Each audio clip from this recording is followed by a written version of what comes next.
The Dice Tower is made possible by listeners like you. Thank you for your support. This episode is sponsored by TheOp, also known as USAopoly. The Dice Tower, episode 747, Shark Infested Podcast. Welcome to The Dice Tower, a podcast about board games and card games, and especially the people who play them. In today's show, we have a very special guest on the podcast, somebody who you've heard about for a lot of episodes, so we're really excited about that. We'll be talking about some cool games that we've been playing, and we are going to serve up a game pie full of games that we usually win. I'm Suzanne Sheldon. I'm Mandi Hutchinson. And I'm Ashley Garrity. Ashley Garrity, oh my goodness, it's so amazing to have you on the podcast. Thank you so much for being here. Thank you for having me. It's a pleasure. So folks out there who have been longtime listeners of episodes specifically with Mandi and me, you know that we mention Ashley the Shark quite often. That's because Ashley is very good at games. And she's a dear friend of ours, and we've had a lot of requests over time that, get the shark on the podcast. We want to hear from Ashley.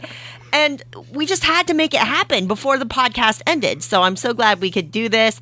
Ashley, it's great to have you here. Now, Ashley, I met you years ago, but I actually met you through Mandi. We met at a convention and we played a game together and had and a friendship was instantly formed. But you know what? I don't know if I know how you met Mandi. I honestly don't know if Mandi remembers how I met Mandi. That's very possible for her to forget. Sort of, yeah. My memory is so short, so once you start talking, perhaps it will come to me. So there's a local convention where Mandi and I both live. Mandi and I live in the same city. We should start with that. Yes. And so there's a local convention where we both live. And Mandi was hosting a game, and I remember very specifically what the game was. It was Vikings Gone Wild, that deck building game. So Mandi was hosting one of those games, and I saw her name in the program, and I was like, ooh, fangirling so hard. It's like, it's Mandi Hutchinson from the Dice Tower and from Lunchtime. Mandi doesn't know any of that. No, now it's coming back to me. But for those who don't know Lunchtime, you can revisit some old breakfast episodes on the Dice Tower, and you'll see. So anyhow, I was fangirling. My friends were like, you should just go introduce yourself and say hello. And I was like, oh, fine. Okay, I will. So I went up to Mandi and I just basically said that I was a big fan. And Mandi was so cute and so polite. She was like, what's your name? And I was like, it's Ashley. She was like, oh, thanks. And I was actually leaving. I wasn't staying to be part of the game she was hosting. I couldn't stay. I was so nervous to talk to you in the first place. And then that was it. And then I fangirled again at another local convention months later, but from afar, and was giggling, being like, Mandi's over there playing new games from Essen. You don't remember that, Mandi, but it was at the convention in Quebec. Anyhow. And then finally, a year later, we met at the convention where I originally fangirled, and Mandi and I were both helping out at the game. What do you want to call it? The game library. The game library, yeah, I would say that would be And Mandi basically said to me, can you throw out my banana? Okay, wait, hold on. I am not a diva here, okay? That's not at all how it happened, but I wanted to play it up that way just to see your reaction. Because everyone's that's my headcanon for sure. Mandi, do you want to finish the story? No, please, go ahead. I might, add some flavor to the story that isn't accurate, so I think you should continue. Jazz it up a little. No, it was pretty casual. By that point, I was like, Mandi is just a human being who is very lovely, and you don't need to be such a fangirl around her. So we were talking, and throughout, we were teaching games and playing games together and just getting along really great. And the banana part comes in where Mandi was taking a picture for something, but she was eating a banana. She was taking a picture with other people, I think, and she was eating a banana but had the peel, but there was no garbage around. So I was like, well, I'll just throw it out for you. She's like, but I don't want you to go on the internet and then say that I'm a diva. I was like, I'm not going to do that. Here we are, everybody. I mean, you're not on the internet. You're on a podcast, right? Enough. That's totally different. I think you were streaming at this point. Anyhow, and so I threw out Mandi's banana, and then I slid into her DMs.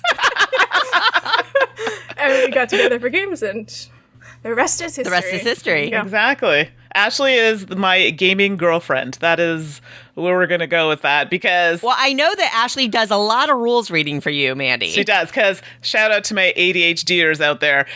Maybe you're okay with the rules. I can't do it. I'm sorry. The attention span is very short, and Ashley is kind enough to be like, don't worry, Mandi, I got you. And she'll do the rules, and I'm like, oh, she just understands. And it's great. And it's even better when I can beat her at a game, because then she had learned the rules and I still beat her. But we'll save that for later. We'll save that for the game pie. Well, she is the shark for a reason. That's fair. Well, noted about the diva and the banana. I will remember that forever. Ashley, it's great to have you on, and I'm really looking forward to hearing about the games you're bringing to the table today. And honestly, Ashley and Mandi and I have been a trio during the pandemic in terms of being online, except lately, because it's been a little bananas. I know I've been really busy. There's this... Most of you all listening know that I work with Restoration Games behind the scene, and we have a game called Thunder Road Vendetta on Kickstarter right now, which is an amazing game, and it's been an amazing campaign. But whoo-da-lolly, running Kickstarters is like a lot of work, so I've been a little too busy to get together with y'all to play games online, but I really miss playing with you. So hopefully after this Kickstarter ends, we can hang out a little bit more and play more games. Agreed. I would love that. Speaking of Kickstarters, thank you everyone out there who's listening, who supported the Dice Towers Kickstarter that wrapped up recently. I know you'll hear from Tom and Eric as well, but they really appreciate your support, and it was another very successful year, so that was awesome to see.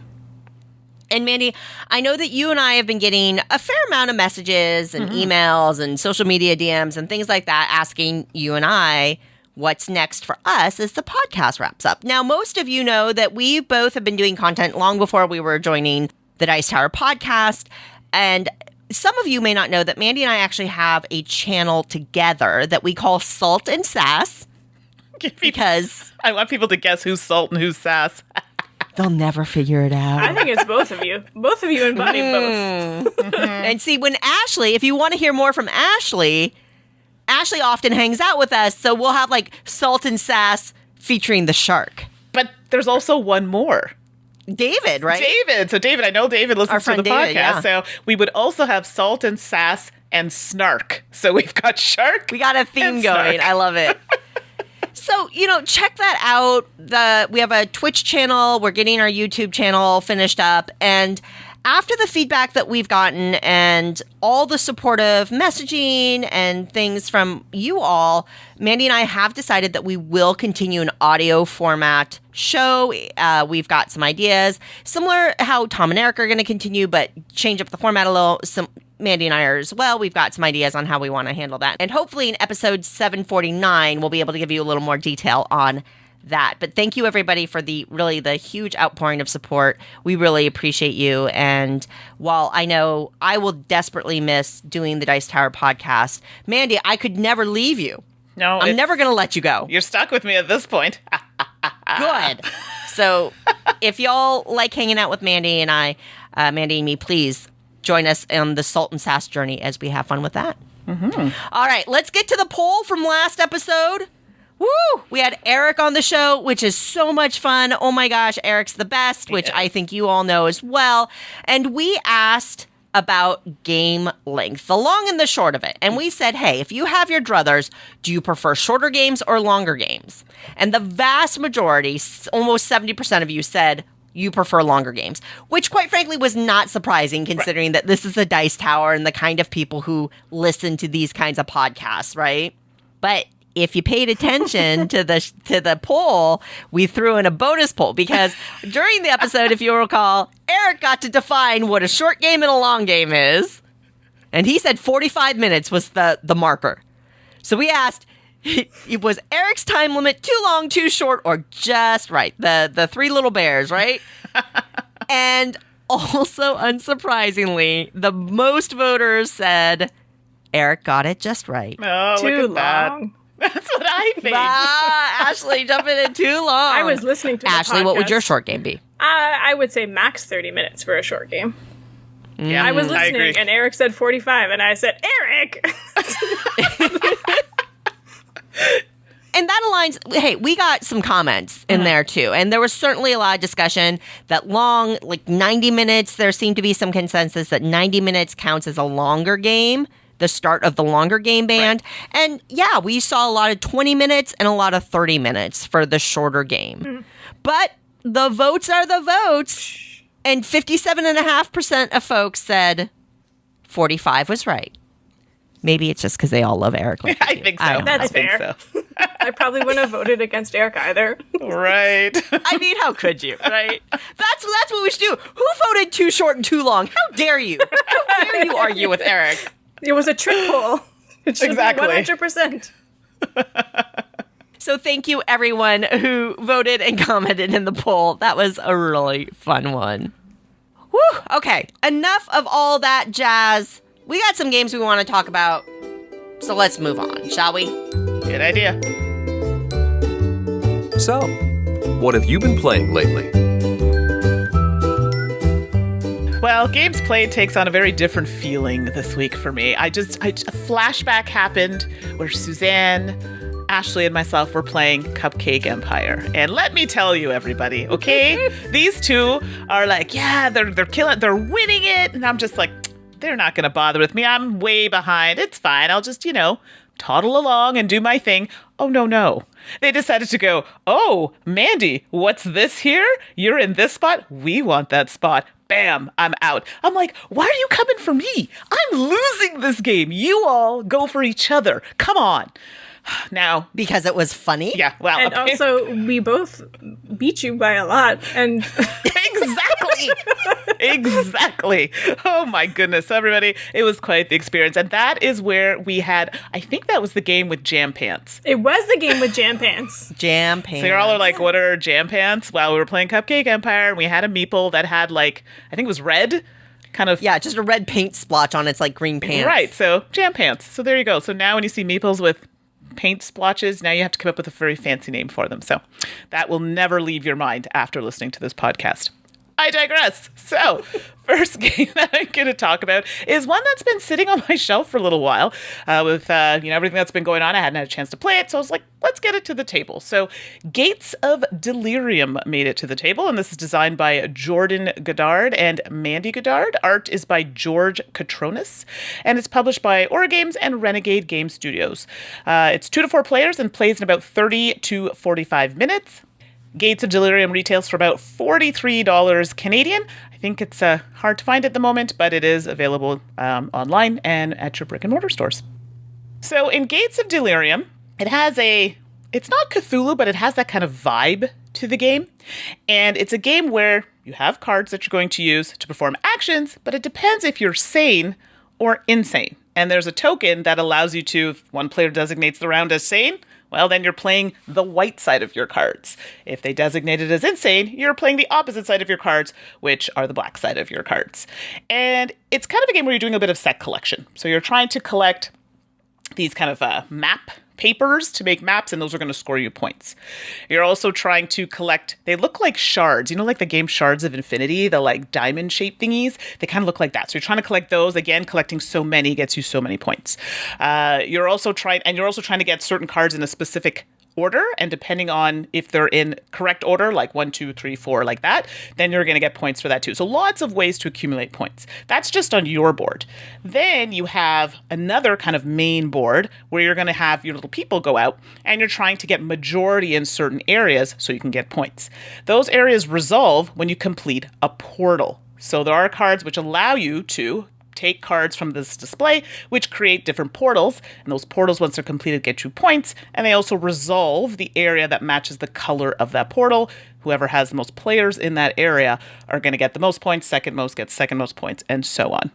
So the game ends once you've completed a set amount of portals, and there are only so many colors in the game, and you have tokens that are kind of counting that down for you. Once those have been designated out, the game ends. Okay.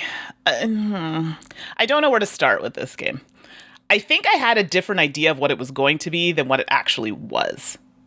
So the theme had kind of like that darkish theme to it, which I'm here for.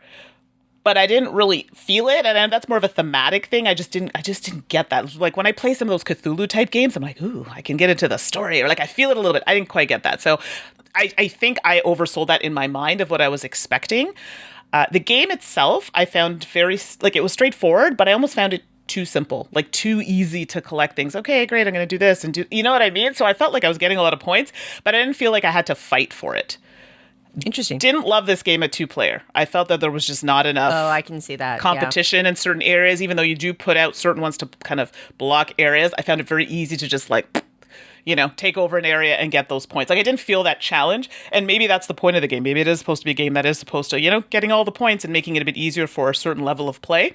That just wasn't for me specifically, but if you want something in that realm of just like a little bit easier, doing that set collection, this might be a game that you would enjoy. And I think, Suzanne, you had mentioned a game similar to Lotus, I think it was. Yeah, so my understanding is Gates of Delirium takes a game that Renegade put out a while ago called Lotus that was very pretty about putting petals around, creating flowers. And there was a strong area control element to it. Like, honestly, for such a pretty game, it was pretty cutthroat at times with the area control. And Gates of Delirium took that base, that foundation, and kind of advanced it and added a little more on top of it.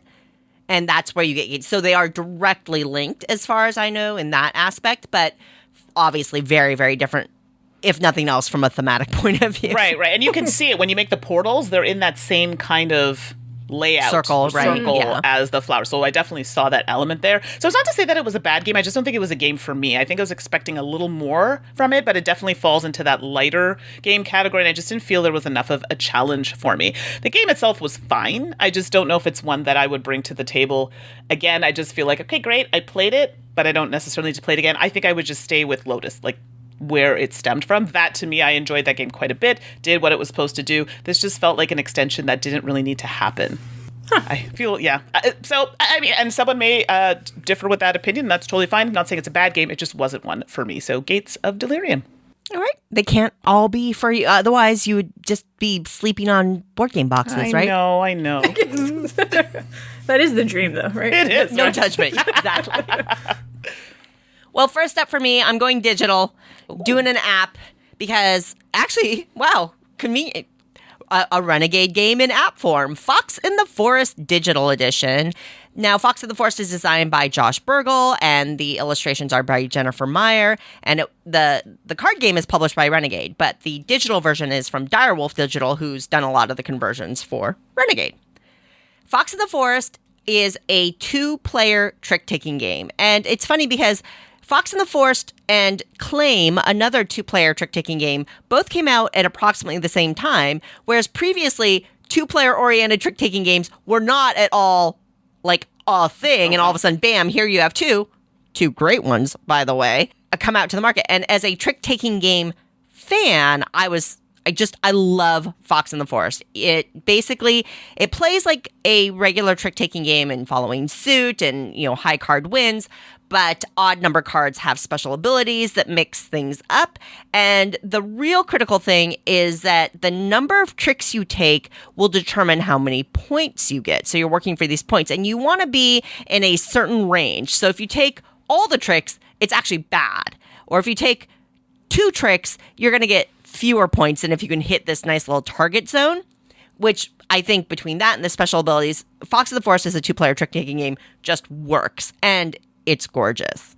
Well, recently, Direwolf Digital did the app version of Fox in the Forest, and I've been playing it a bit.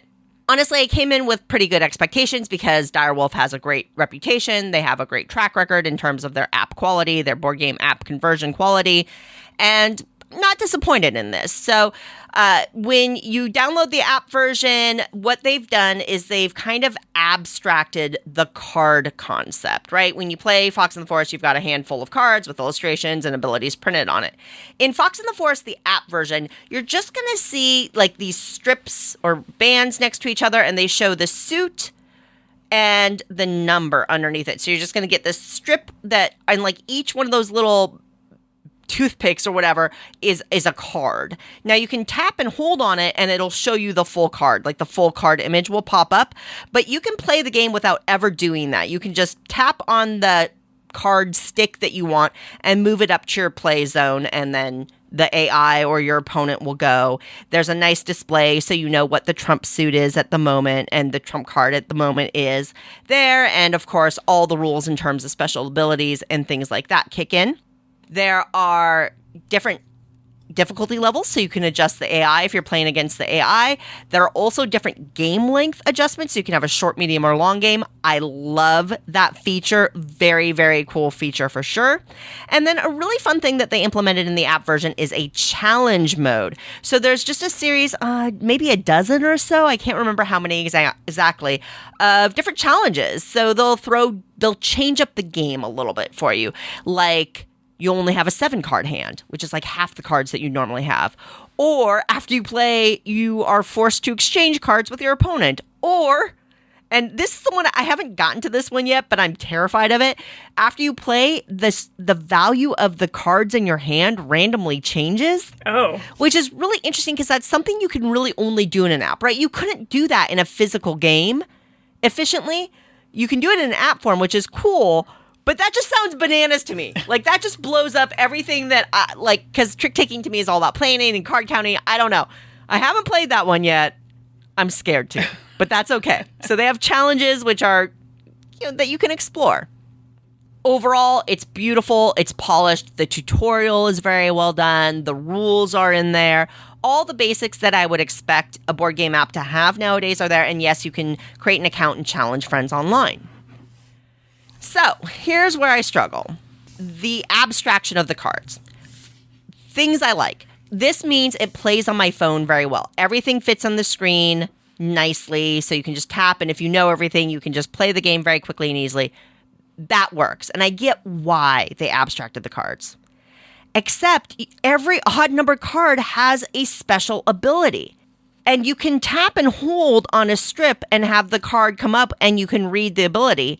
But literally, if you cannot recall at some point in the game what each value's special ability is, you are going to be constantly tapping and holding on your hand. There's no quick scan ability to look at that.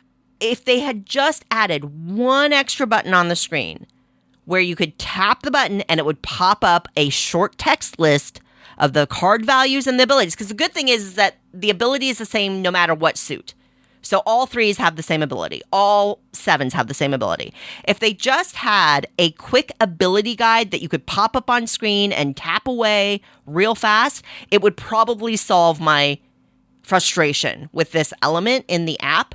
But as it is, I actually find it really frustrating. So maybe if I were playing it and I had like a printed out guide of the special abilities next to me, I'd enjoy it more. So, it's a minor frustration. If they update this with a quick, like, here's your special ability guide button, 100% in. Fabulous. The other thing I'll say is that they have a little trick counter. So it'll keep track. It'll show you how many tricks you've taken and how many tricks your opponent has taken. And it's in a circle, and they do hot zones, so you can see where the optimal scoring areas are. That is genius. I love that feature of the app. Really, really smart way of doing that in a quick visual so you can keep track of how you're doing in the game. So overall, Fox of the Forest Digital is a great app. If you can memorize all of the abilities for all the odd numbers cards, grab it, no problem. If that kind of thing isn't going to bother you, 100% recommend. For me personally, I love the game. I actually really like the app. It's just I get frustrated because I'm constantly having to tap and look at those abilities because my memory is terrible. So it's a tough one. Fox of the Forest, great game. Fox of the Forest Digital, beautiful app. Just please, please, please add that ability guide. Is this, what platforms is it available on? Do you know? So it's on iOS, Android, and Steam. Oh, well, I do my daily scroll of Steam. Yes, I know. I buy games, a ton of them, and then I never play them. But that's not the point. Yeah. I did not see it in my adventure of scrolling Steam, but now I'll have to go and take a look. First up for me, with permission from Suzanne, the roll and write queen is a roll and write called Voyages. This is designed by Matthew Dunstan and Rory Muldoon. Art is also done by Rory Muldoon, and it's published by Postmark Games.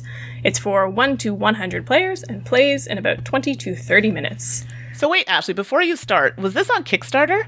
I I was just going to get into that, Mandy. Yes, it was. Okay, I'm a little excited. Just, the ADHD, And it's very everybody. exciting because it was on Kickstarter in December.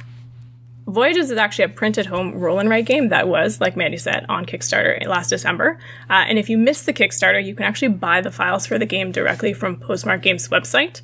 I believe it's about £4 for all the files, which worked out to be set around $7 Canadian and, I don't know, $5.50 US. I'm just making that up. I was going to say, that's like the most random number ever, but I love it. It feels right. And as far as I know, this is the only way that you can buy the game right now, and we'll get into why in just a little bit. So, how does Voyages play? Like I said, it's a roll and write game in which each player is going to be captaining a vessel that they'll use to sail around and explore the open sea. Each player is going to have their own map sheet where they'll be drawing their route and keeping track of everything that they've accomplished in the game. The map sheet itself is made up of a bunch of smaller hex spaces. Some of the hex spaces will be blank, which are just open sea. Some will have islands and settlements. Some will be ocean spaces. Some might have relics, sailors, or cargo, which you can actually pick up along your journey. Voyages is played over a series of rounds, and each round 3 standard 6-sided dice are going to be rolled, and players will simultaneously use the results of each die to mark up their map sheet. 1 die is going to be used to determine the direction you move in. 1 die is going to be used to determine the number of spaces you move, and the other die is going to be used to mark off your ship's duties. Now, to determine the direction, each sheet has this sort of windrows on it that's comprised of a hex with the numbers 1 to 6 on the hex's edges. So imagine a hex in your mind for a second. If you think about the top edge, or what I would call north, that's labeled with a 1 on the windrows. And then if you move clockwise to the next edge, you have a 2 or on the northeast point, and then a 3 at the southeast, and then a 4 onto the south, and so on. Does that make sense? Mm-hmm. I know it's a little hard to describe a very visual thing just with words. Always, right? It's one of the challenges of podcasting about board games, for sure.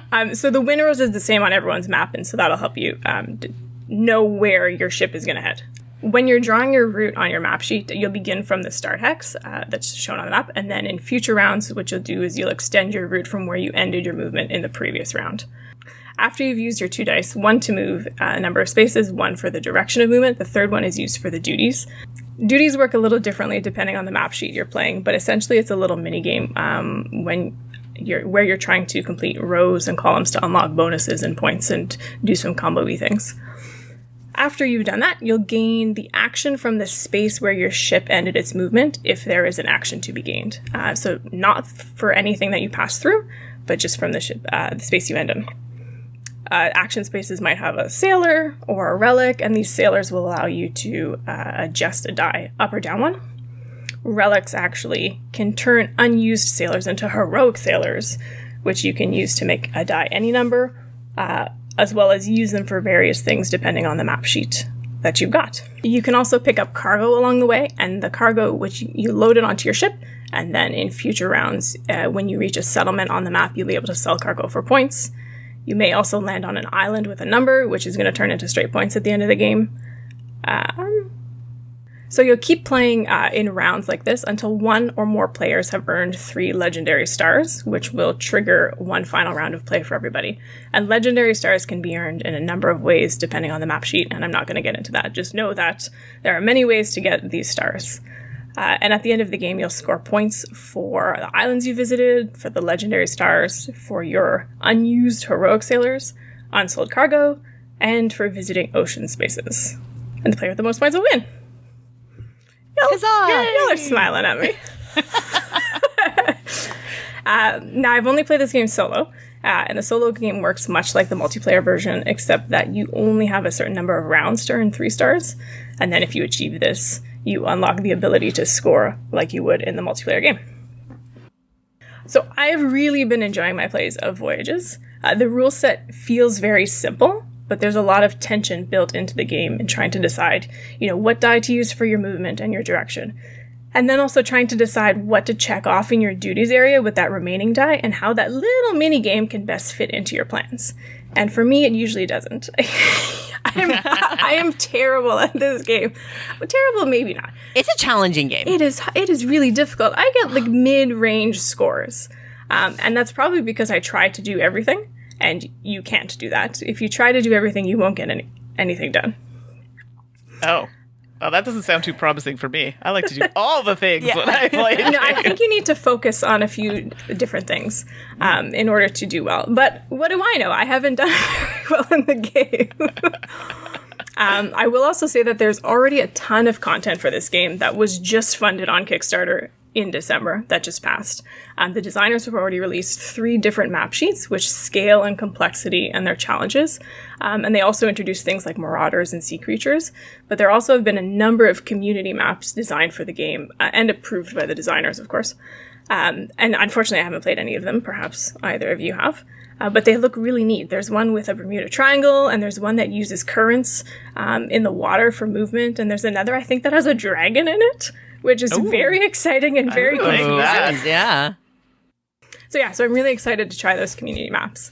And I'm really impressed with how the game is evolving so quickly and how much content there is for such an inexpensive game. Speaking of which, I said at the top that the game was only available to be purchased from Postmark Games' website as a print-at-home game.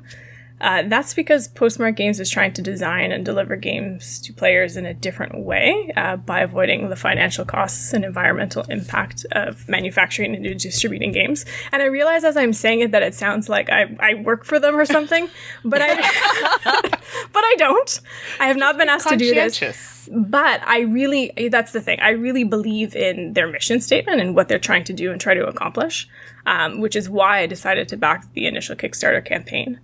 And I was very happy to be surprised that Voyages is also a really great game. Mandi and Suz, have either of you played this one yet? Well, I've gotten as far as downloading all the content and put them in nice folders on the computer. But that's it. So I'm looking forward to playing it now that I know you know how to play it. Hey, next game day. Well, I also know how to play it. In fact, I live streamed with the creators a play of the game because I'm a huge fan of the designers, and when they talked to me the project, it sounded, Ashley, for all the reasons that you were interested in it, I was as well, but I also had a lot of confidence in the design team behind it, and I really enjoy this game as well. I think even the simplicity of the windrows that helps you figure out the direction of your die roll is such a simple solution to using standard D6s with the way the map works, but it's elegant in that it never costs you an extra ounce of cerebral power to figure out what direction you're going with a die roll. I know that sounds like a really small detail, but I think that details matter when it comes to games like this. So yeah, I'm a big fan of Voyages as well. I know that they were really happy with how the crowdfunding campaign went for them, and I'm very happy for them. And honestly, it just makes me go, ooh, what are they going to do next? Right. Because I'm excited for that. I will also say, I mentioned that it's a printed home, but they do, and they explained very clearly that there is a way that you can play it just digitally. You don't have to print anything out. You don't even need to own dice. They explain everything to you. So I thought that was nice too, because I don't have a printer. You know what? Awesome. Sometimes I play those games on the old iPad with the little pen. Works really nicely.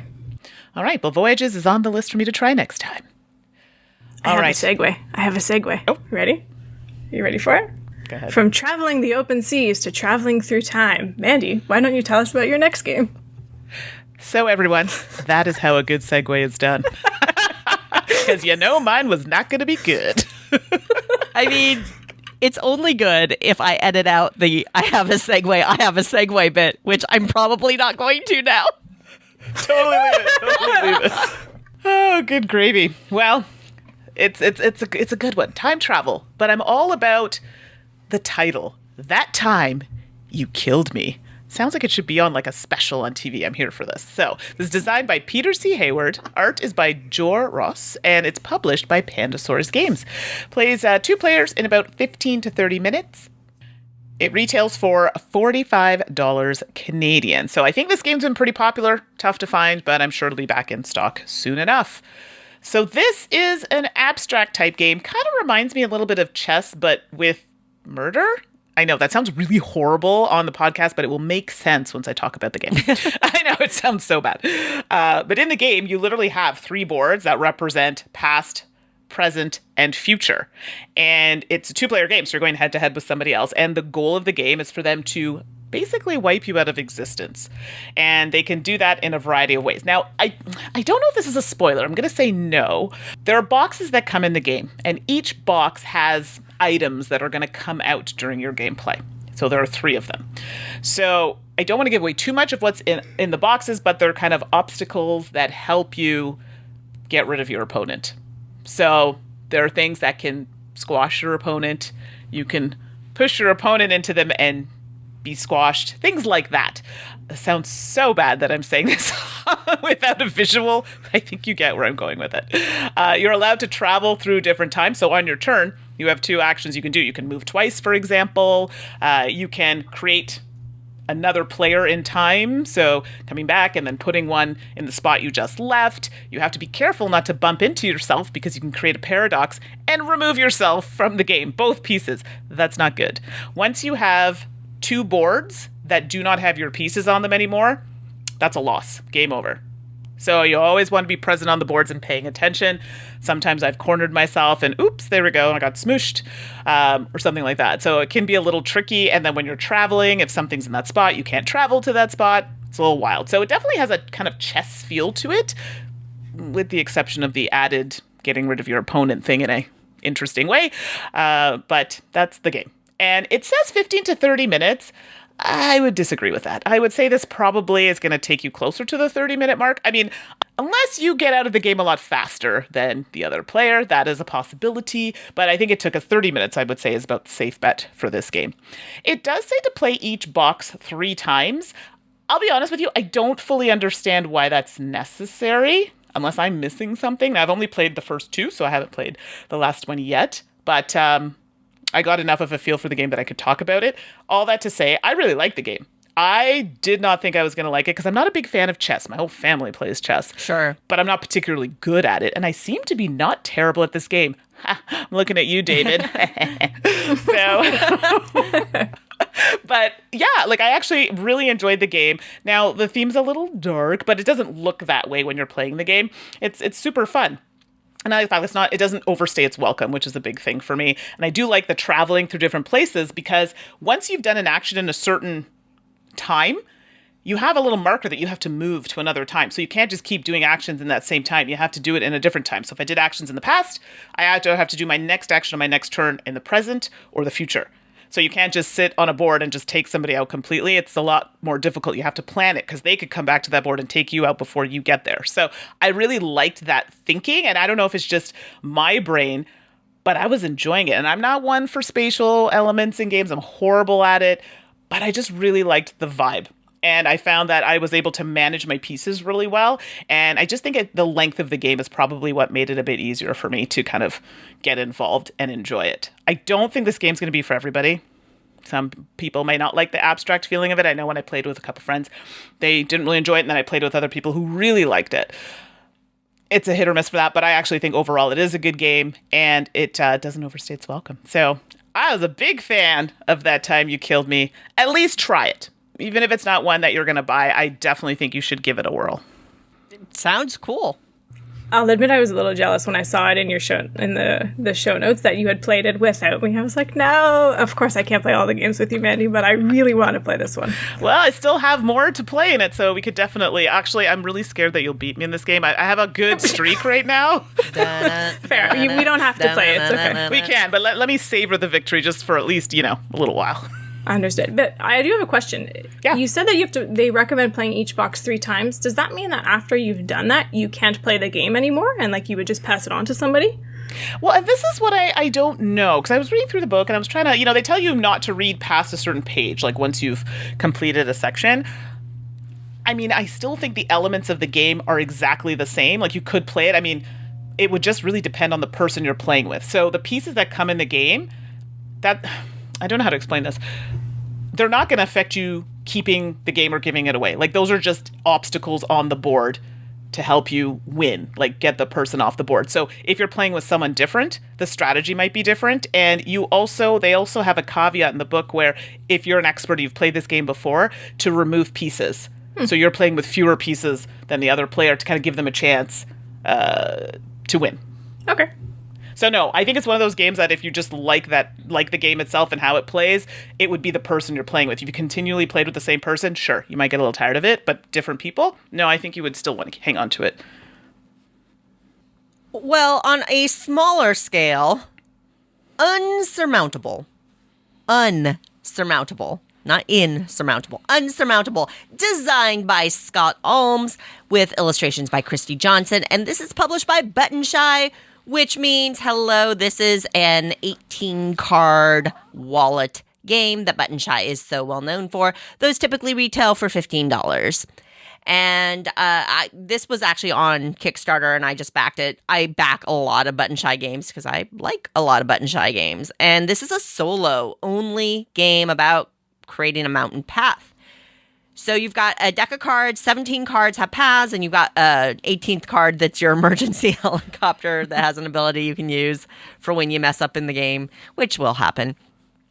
And ultimately what you want to do is create a little pyramid with these path cards that lets you have a continuous path from the bottom of the mountain all the way to the tippy top of the mountain. And when you look at the cards, each card has a series of paths and they exit in different locations on the card. Some may just have, one from the bottom and then it goes straight across side to side. Some may have 2 exits off the top or no exits off the top. There are all sorts of different paths. And then every card has some kind of ability on it, some kind of action that lets you manipulate cards in the mountain or in your base camp. So in the base camp, when you set up the game, you're going to shuffle up the cards and then lay out 5 of them in a row, and this is called your base camp. The card on the left is the one that needs to be added to the mountain.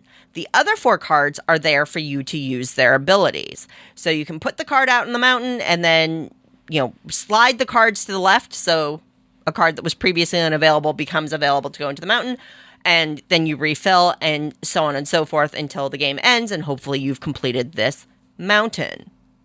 So rules-wise, it's very, very simple. As you are playing these cards, the setup is super duper quick as well.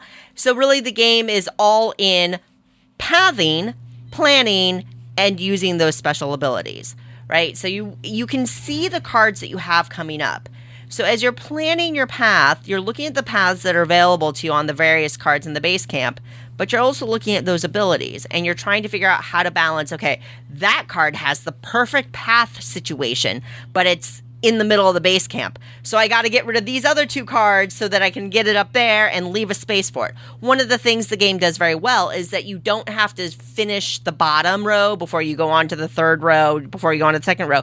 As long as cards are touching each other, you can put a card wherever you want, which I really enjoy because I like games that let you do path planning, and I like that freedom, which of course makes it more challenging as well. And what's going to happen, there's a game called Number 9 that is a really simple abstract game where you have pieces that are shaped like Tetris pieces vaguely, and you want to stack them up. And I always scream at this game. It's one of my favorite games. I own literally like 8 copies of it at least. Don't ask. And I always curse the designers because the piece design is diabolical. It's never the angle that you want. And that's how I feel with Unsurmountable.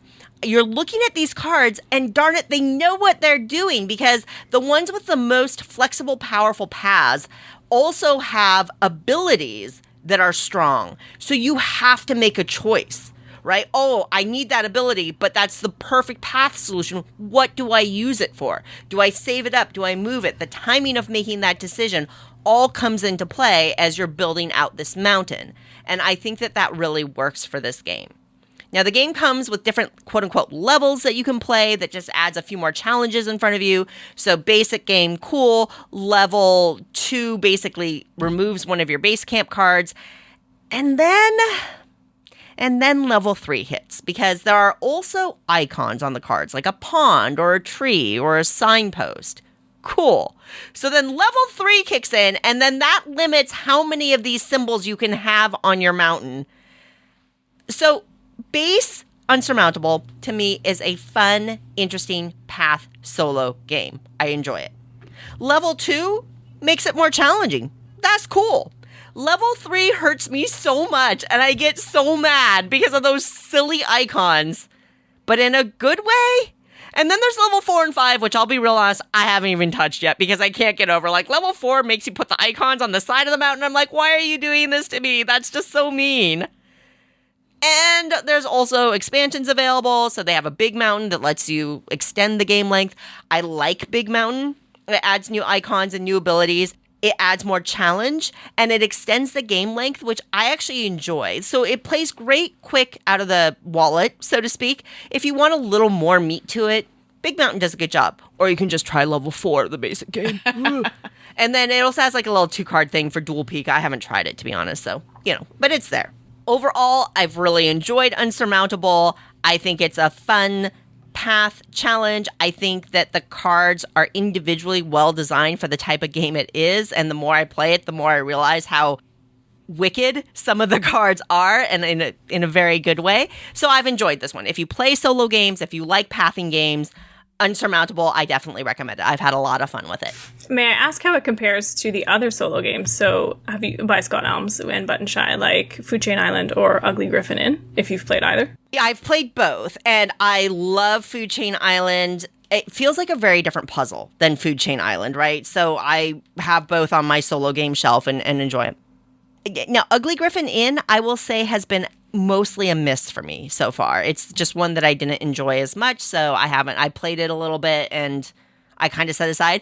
That didn't stop me from buying a recent expansion to see if I can revisit it, enjoy it more, but Unsurmountable and Food Chain Island, big thumbs up for me, and definitely different enough that you could own both happily. Cool. There was a missed opportunity there, Suzanne.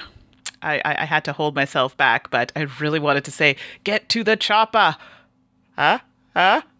Oh my gosh, whatever, Arnold. All right. Jeez Louise. Ashley, do you see what I have to put up with all the time? I'm a little disappointed. I came ready to sing and we haven't sung anything yet. I need it. I know. I feel like you're right, but that's okay. I'll have a song for next segment. Don't you worry. Oh boy. Oh boy. Well, we gotta hear about, and actually I'm really excited about this one because I've heard I want to hear about the next game, and then you can sing. Okay, Mandy. Thanks for that great segue, Suze. Hey. Heyo. Next up for me is a game called Adventure Games: The Grand Hotel Abbadon. This is designed by Matthew Dunstan, Phil Walker-Harding, and Uta Wieland. Artists are Joanna Ruprecht, Erkan Karaguz, Christina Kraus, and Folko Stries. And I do apologize for the names that I have mispronounced. Publisher is Cosmos. It's for 1 to 4 players, and there are 3 sessions that play about 90 minutes each. Ashley, did you intentionally pick 2 Matthew Dunstan games, No! or was that just coincidence? It happened to be coincidence, and when I noticed, I was like, I'm leaving it. It's going to be Matthew Dunstan Day.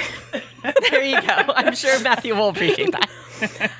So now, because a part of the appeal of the adventure games is discovering the story as you go, I will do my very best to keep things spoiler-free. And Mandy and Suzanne, I know that you both have already spoken a little bit about the Volcanic Island, which is the game in this series that came before the Grand Hotel Abbadon. So I'll just do a quick recap of what an adventure game entails, and not bog you down with too many rules details. So the adventure games simulate a digital point-and-click adventure in an analog form, and that has players working together to uncover a story. In the game, players will take on the role of a character and will explore various places, gain items, combine items to make new items, or use items on objects or locations. All of this is done by way of cards and location boards. Additionally, on your turn, you'll be able to interact with locations and items, which is done by reading a corresponding entry in the adventure book. So if I wanted to learn more about location 100, I would turn to entry 100 in the adventure book and read it aloud for all of us to hear. There is also a free app by Cosmos that you can use to have the entries read aloud to you instead, if you're into that. And the app actually does a really good job with this. They hire voice actors and whatnot, so if you're into it, I would recommend it. There's no timer for the game, so the focus really is on discovering and exploring the story. In the Grand Hotel Abbadon specifically, players take on the roles of characters who have journeyed to the hotel for a relaxing vacation, but soon their quiet retreat turns mysterious as strange things happen all around. The game is going to be split into 3 chapters, and you can choose to play it all at once, stop at the end of a chapter, or stop anywhere along the way. Each chapter is supposed to take around 30 minutes, but I find that this is true for at least the first chapter, but then the chapters that follow tend to take a little less time. Over the course of the game, you'll be revealing more about the hotel, its surroundings, the people involved, as well as making decisions that will affect the outcome of the story. So I think that's about as much as I want to say about that before I jump into my thoughts. So up to this point, I have now played all the adventure games that have been released in English, and I would say that the Grand Hotel Abbadon is easily my favorite in the series for a number of reasons, most of which come down to how the designers have cleaned up and really polished the game's existing system. So first, let's talk about the NPCs, or the non-player characters. In previous games, your NPCs might have had ways of changing or impacting your gameplay, but it was usually quite passive. So for example, something might say, if you have this character, you get to do this thing. If not, do this other thing. In the Grand Hotel Abbadon, you actually are able to interact with the NPCs in a much more interesting way. As well, the NPCs will evolve over the course of the game, and without giving away anything, it's real cool how they do. Really, really cool. For me, the NPCs almost made the game. Ooh, interesting. Yeah, it's neat. And I'm going to stop talking about them because I inevitably will spoil something. In the Grand Hotel Abbadon, there are also these question mark tokens that are included with the game. And the sole purpose of these tokens is to act as a reminder. Now, that might seem insignificant at first, especially if you've never played an adventure game, but let me explain. Over the course of the game, you'll come across locations and characters and items and information that you may want to come back to because maybe you don't have what you need in order to accomplish something, or you just want to revisit it. So you might make a little note somewhere, and then inevitably, near the end of the game, you'll need to go back to that location, and you'll have no idea where it is because there are locations everywhere. You'll have pages and pages of notes, and you'll forget what you needed to do or accomplish. These little tokens help with that. So what you can do is when you encounter something that you're like, this seems like it might be important for later, you put a little token on the board or the location, and then you leave it. And then when you find what you need, quick glance at the board, poof, there's a couple question mark tokens. It must be one of those two locations or things. I really can't stress enough how much smoother that these tokens made the gameplay experience. And especially for new players, where the amount of information that you're given in one of these games can be really overwhelming at first.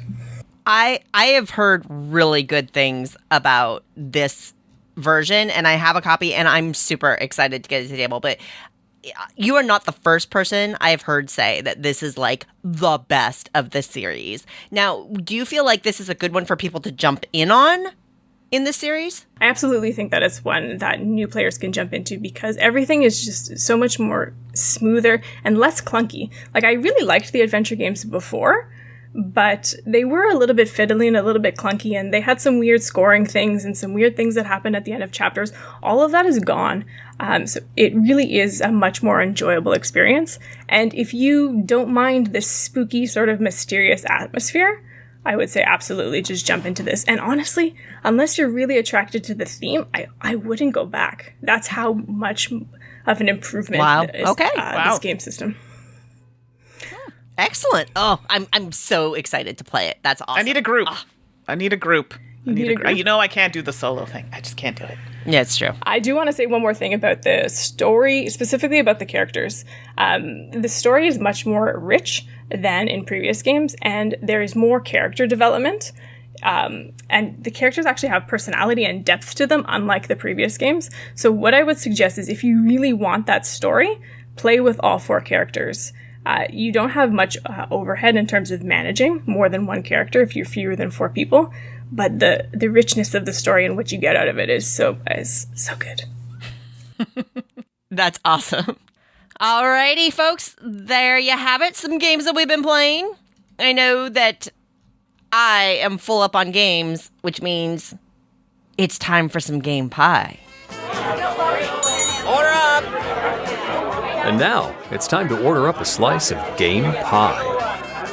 Well, I have to say, this is a game pie that I can feel comfortable with, everyone, because it's games. We usually win. And I know what you're thinking. Mandi, win in the same sentence? What? I know. But this does actually happen. And against Ashley on occasion. I don't know if I've ever won against Suzanne. Maybe once or twice. Maybe. Oh, please. Whatever. I can find receipts. Yeah. Seriously. It's documented, everyone. Documented. All right. Well, we got lots to talk about, and I'm a little excited about my list, so let me go first. Okay, here we go. Okay. Vindication. Oh, God, how accurate is that? I've been vindicated. I just feel like it embodies this whole thing for me.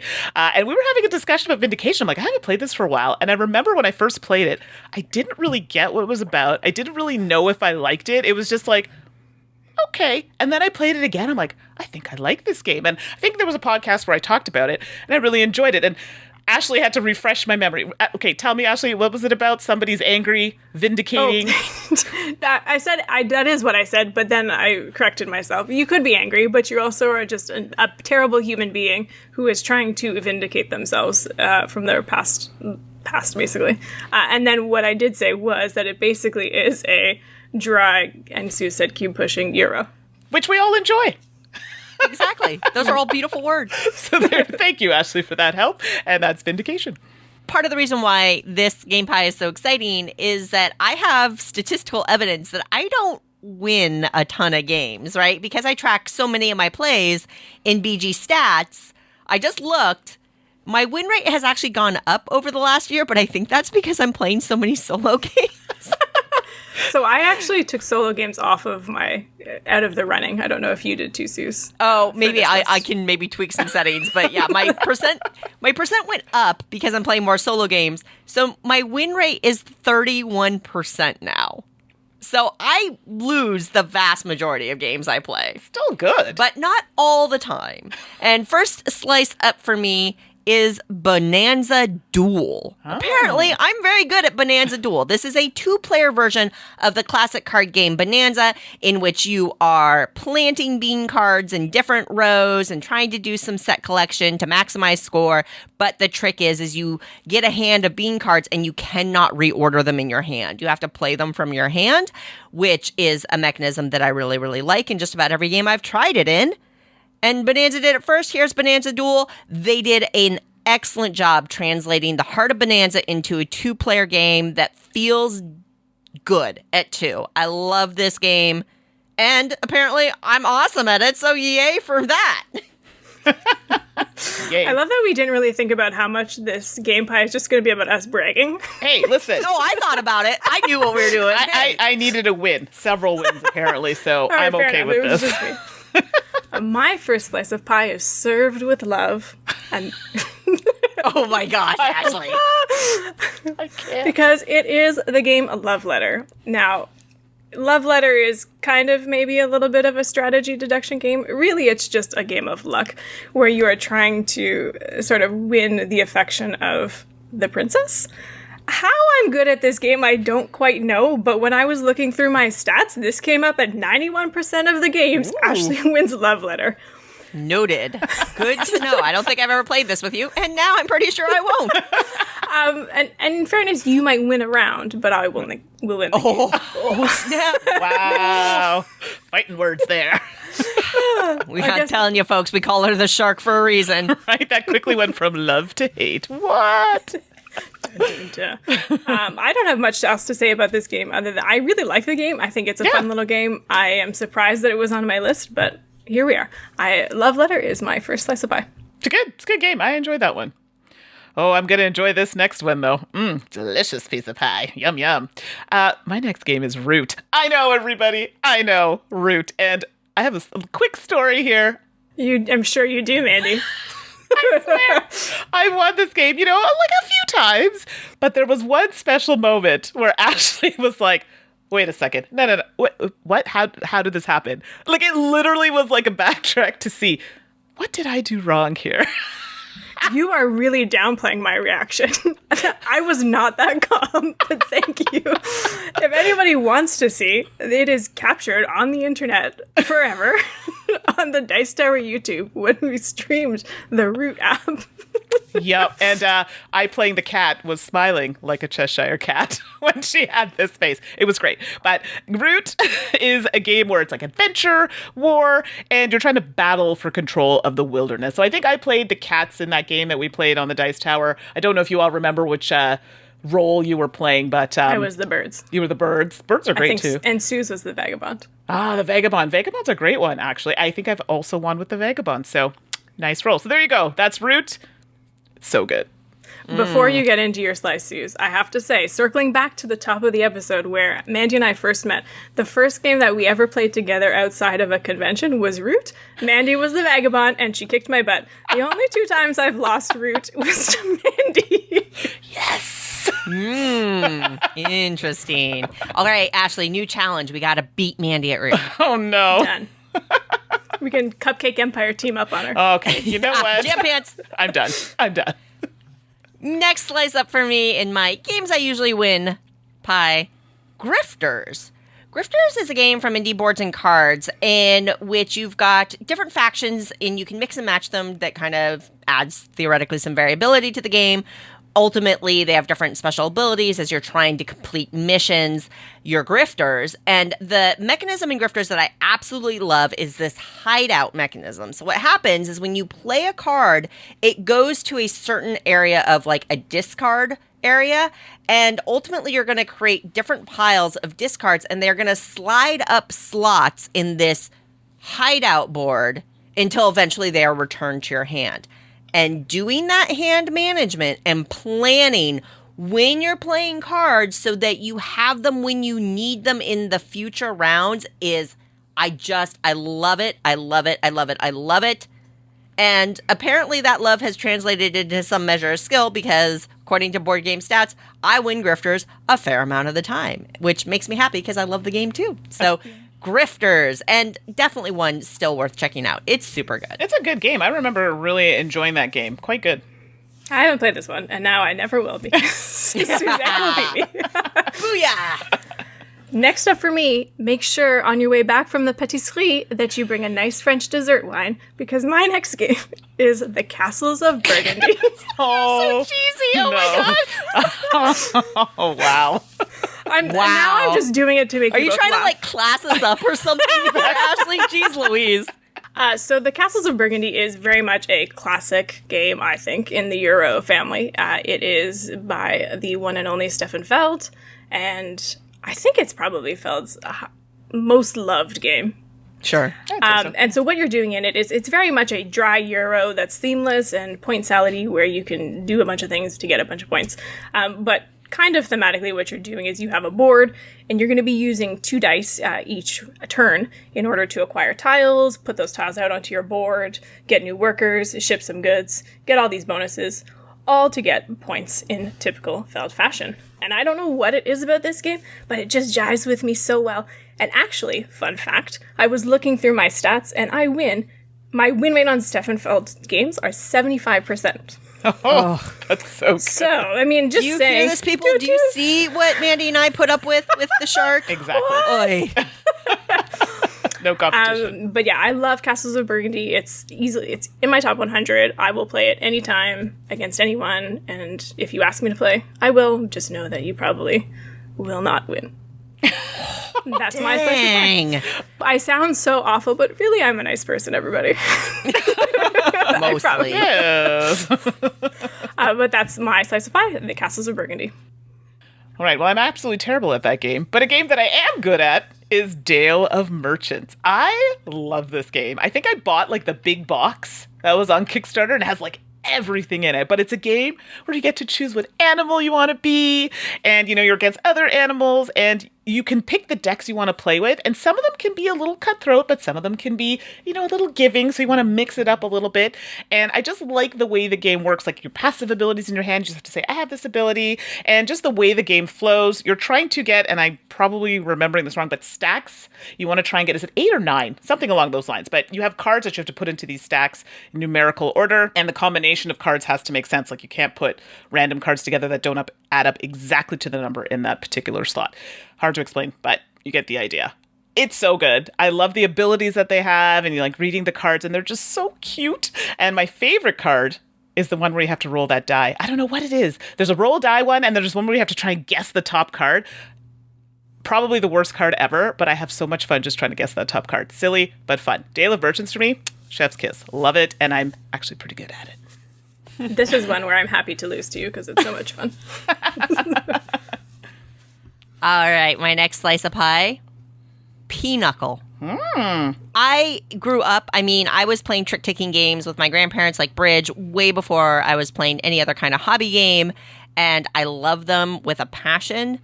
And Pinochle is probably my favorite trick-taking game, and I've played it a lot. Single deck, I haven't played as much double deck, but hey, y'all, if we're ever at a convention and you want to crack open some Pinochle, I got your back, because I kind of rock at it, and I love it. So, Nice. And if you haven't played Pinochle and you like trick-taking games in general, it's worth a look. I always call Pinochle the gamer's classic trick-taking game, because you play in 2 phases. The first phase is after you get dealt a hand, you are trying to smartly exchange cards with your partner to make powerful point sets, and then you have to play a standard trick-taking game afterwards. The trick is, the twist is, anyway, the twist is that the powerful Pinochle cards in the meld or the first phase of the game are actually really bad for the trick-taking part of the game and the way that the points are work and things like that. So Pinochle, great trick-taking game, and one I'm pretty great at, apparently. Very nice. Good choice. Next up for me, my next slice does not have a fancy little segue. It is Lost Cities. Now, Lost Cities is a classic card game by Rainer Knizia in the Cosmos 2-player line, and I don't even know what the theme is in this game. It has really pretty card art. Explorers? Do either of you know what the theme is? I think it's like Explorers, is it not? It seems like Yeah, an it's Explorers because your expeditions, each column is considered an expedition. Yeah. Yes, you can really feel that in this game. You can. Essentially, what you're doing is on your turn, you're going to play a card from your hand to one of, I believe, 6 different colored areas, which are expeditions because you're an explorer. And you're trying to play cards in ascending order. And those cards will equal points at the end of the round. But as soon as you start an expedition in an area, you actually automatically start with a -20. So if I play a 1 into an area, I now have minus 19 points. So the goal is to start expeditions in these areas in such a way that you're almost gambling on whether or not you will be able to get into the positive. And there are other cards that will actually let you double down, where you can put these handshakes, which would multiply times 2 or times 3 your score. Lost Cities is a very classic Knizia. It's very, very mathematically clever. I love it. Apparently I'm good at it. This was also a surprise to me, but less so than Love Letter. And that's my slice of pie, Lost Cities. Did we play this together? I feel we did, and I lost. We did. Actually, badly. Mandy, I taught you this game for the first time. Like, you had never played it before. Yes, I think okay, I'm like, it sounds familiar, and I'm pretty sure you probably won by a lot. Probably. Yeah, I think so. Okay. Well, everybody, it's time for that song. So you want to be royal. And you're like, what does that have to... Singing! Yes! I love it. See, now I have accompaniment. This is great. So you're thinking, what does it have to do with my next game? Well, the game is Lords of Waterdeep, right? And who sings the song? Oh, oh no. Suzanne is going to leave this recording. Wow. So for those who don't know, the singer is Lord. I had to do it. It was cheesy, but it kind of fit the theme. And the singer was like her name. You didn't have to do it. But I did. You chose to. And Ashley accompanied it, so it was perfect.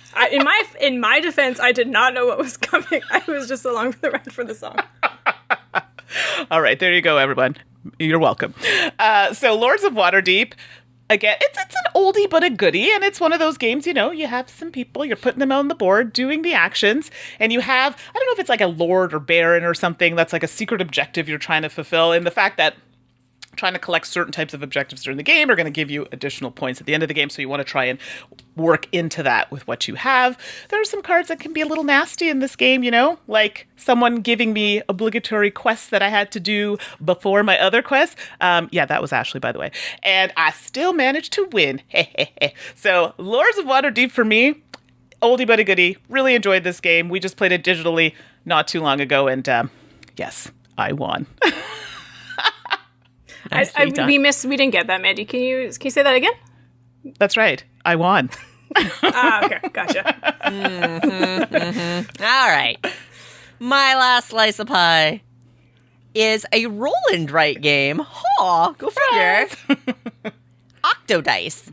This was actually considered a roll and write play off of Aquasphere, the Stefan Feld game. I don't think Stefan Feld had anything to do with the design, though. It was just thematically set in the same universe. I guess I didn't really realize Aquasphere had a universe, but there you go. Octodice is actually a roll and write game that's one of the earliest ones to try to take the format and do something bigger than like a Quicks or some of these, fill in a number or mark off a row kind of thing. It tried to bring some Euro sensibilities into the world of roll and writes. And quite frankly, I think they did it pretty well. I think Octodice was maybe a little... it was one of the first and maybe a little underappreciated, but I really like Octodice. I've played it a bunch and I win a fair amount in it. I think I've only lost a couple of games. So, hey-o, who wants to play some Octodice? Yeah. This game is great. I love it. I haven't played it. I want to play it. This is why we're friends, Ashley. You have such good taste. I missed out, but I am actually, surprisingly, this almost made the list. Aquasphere. I am actually pretty good at that game. So if it's in the same world. I love Aquasphere. Yeah. I've never played Aquasphere, and it makes me sad. We're going to play it one day. It's good. All right. We'll add it to the list. The ever-growing list. The long list. Oy. All right, Ashley, you got our last slice of game pie this show. My last slice of pie. This is my second favorite game of all time. So it's just fitting that it's on my list of games that I usually win. It is Unmatched. Now, I've kind of grouped all of the Unmatched games together. For those of you who are familiar, there are a bunch of different characters in different game boxes that you can mix and match. So I've just lumped them all into one. Unmatched is, it's such a beautiful game. What you're doing is typically it's 1v1, but you can play with more than two players. But one player is playing another player. You're each going to be controlling a character, and you have your own deck that is asymmetric and so thematically well integrated into the game, but also just really captures the spirit of the character you're playing. And you are fighting each other until one of you has no health left. And on paper, that doesn't sound like a game that I wouldn't play and enjoy. Because I might sound like I like to be aggressive, but I don't. I don't like direct conflict. But this game just works so well because a lot of it is just in that really clever card play and the timing of your actions. And everything is just beautiful. I have so many feelings about Unmatched that I can't even properly express them all. I will say, though, I've only lost this game twice. And do you know who handed me that defeat? Was it me? The one and only, wait for it. Yep. Dun, dun, dun, dun, Mandy Hutchinson. I'm doing it like devil horns, by the way. You can't see it. I meant to do an air horn, but it made it sound like it was like, da, da, da, like a magician taking a rabbit out of a hat. I just turned it metal. It's okay. I've played this game against Mandy and Suzanne and many other people, and I've only ever lost to Mandy. So... yeah, I've been crushed many, many times. They were nail biters, though. Thank you for that reminder, Ashley. Super appreciate that one. You're welcome. What a way to end the game pie. Yeah, I think we're done here, folks. Yeah, this is great. Really great having you on, Ashley. Salt, see you never. Lemon, exactly. Ouch. Well, folks, next episode for Mandy and I is going to be the one where we're going to try to answer some of the questions that are in the mailbox. We've been seeing them come in. Thank you so much.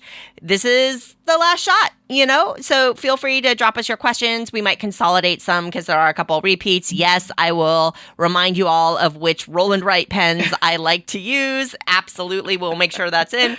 Any other questions that you have, we'll do our best and see how that goes. It's definitely going to be fun. Yes. You can reach us on email with your questions, Suzanne at dicetower.com. And you can reach me at Mandy, that's Mandy with an I, at dicetower.com. As always, it is truly a pleasure and privilege to be podcasting here with you on the Dice Tower.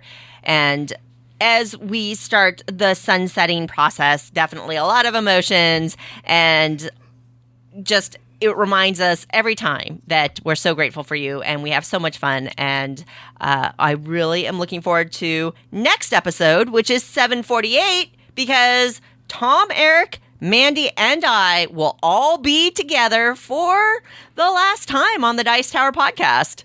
Yeah. Is it true you're doing a top 10? Yes, of course. We're going to be doing a top 10. It's going to be the best games of 2017. Oh, boy. Going back 5 years. And we'll see how great of a year 2017 was. Mm-hmm. So hopefully we will see you all virtually next episode. Until then, I'm Suzanne Sheldon. I'm Mandi Hutchinson. Oh, and I'm Ashley Garpy. And you've been listening to The Dice Tower. Thanks for listening. Promotional consideration has been provided by game publishers in the form of review copies of games. This podcast is sponsored by listeners like you. Thank you for your continued support. And speaking of support, the Jack Vassal Memorial Fund is an organization dedicated to helping gamers in need. Learn more about the fund's mission and how you can help at jackvassal.org. The Dice Tower is produced by Tom, Suzanne, Mandi, and Eric with assistance from Roy Canaday and Rob Searing. Our theme is composed by Timothy Pinkham and arranged by Matt Bellier. Let us know what you think of the show by posting to the Dice Tower Guild at BoardGameGeek.com, following the Dice Tower on Twitter, or by emailing us at podcast@dicetower.com. And don't forget to visit the other shows in the Dice Tower Network at dicetowernetwork.com. Until next time, from all the gang at the Dice Tower, have fun gaming.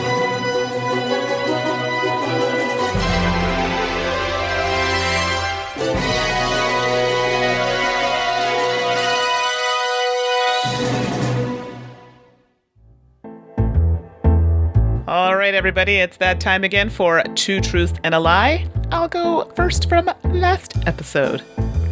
So I said series I have binged recently. It was a thing. I had Superstore, The Witcher, and Dexter New Blood. If you said Superstore is the lie, that would be correct. It's on the list, but I haven't even started to watch it yet. But I've heard good things, so it'll happen soon enough. I knew you'd watch Dexter because of your you like horror movies and shows, so I knew you were on that. So good, and that finale. No spoilers. All right, last episode I said I've been on the Dukes of Dice podcast, I've been on the Ludology podcast, and I've been on the Board Games Insider podcast. Oh, and the lie is that I've been on the Board Games Insider podcast. Come on, folks. I love y'all. Let me come on. No, actually, they're very, very nice, and they've invited me, and it's a wish list podcast for me. See, but now it's going to happen, now that you've said it. That's right. Manifest my truth. Exactly. So new for me this episode. I hope I don't get in trouble, but here we go.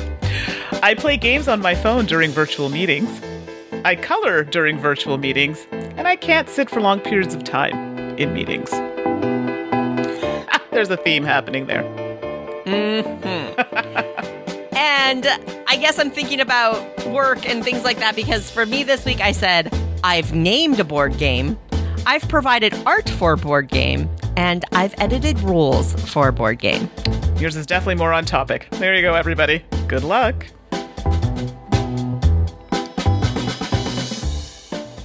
Ashley, thank you so much for being with us. Yes. It was awesome So good. to have you here. So good. Even though you were so mean about winning Unmatched all the time.